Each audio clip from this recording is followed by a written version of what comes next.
৭৬ বছরের লড়াই সংগ্রাম, আত্মত্যাগ এবং অর্জন পেরিয়ে বাংলাদেশ ছাত্রলীগকে এবারের প্রতিষ্ঠাবার্ষিকী পালন করতে হচ্ছে ভিন্ন এক বাস্তবতায়। আবারও ভোর, আবারও অপেক্ষা,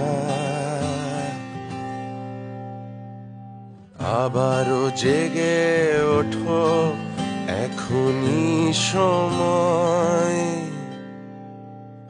আমার সোনার বাংলাদেশ এগিয়েই যাবে,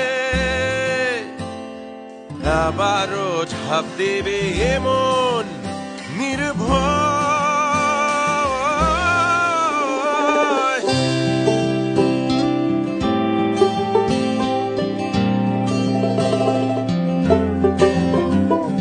জানে এই পৃথিবী স্বাধীনতার ছবি আঁকা আমাদেরই হাতে।